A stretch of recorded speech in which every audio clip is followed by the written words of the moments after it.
नमस्कार. आज होती चतुर्थी आणि म्हणून त्यासाठी मस्त असं नैवेद्य बनवायचं ठरवलं. आता नैवेद्यामध्ये नेहमीच मी वरण भात तर बनवतच असते. म्हणून सगळ्यात आधी मस्त असे तांदूळ धुवून घेतले. त्यानंतर भात असा लुसलुशीत व्हायला पाहिजे म्हणून त्याच्यामध्ये थोडंसं तेल आणि मीठ चवीपुरतं टाकलं.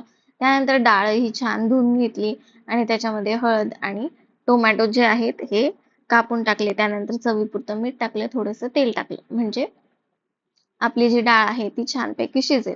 त्यानंतर मस्त असा कुकर लावून घेतला. कुकर होतोय तोपर्यंत म्हटलं भाजीची तयारी करूया. म्हणून आता मला आज बनवायची होती हरभऱ्याची भाजी आणि म्हणून मग तडक्यासाठी काही मिरच्या चिरून घेतल्या आणि त्यानंतर मग भाजीसाठी कांदा चिरायला घेतला.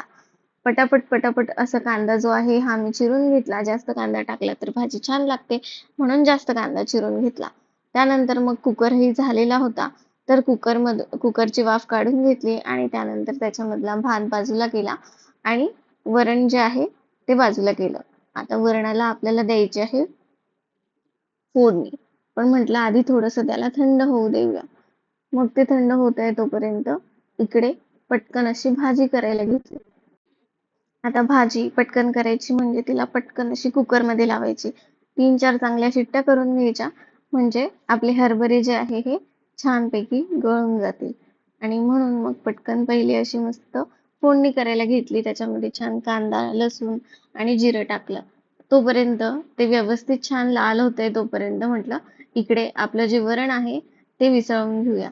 त्याच्यानंतर इकडे मस्त असे भाजीमध्ये हरभरे पण टाकून दिले. त्याच्यामध्ये मसाले सुद्धा टाकून दिले आणि कुकर लावून घेतला.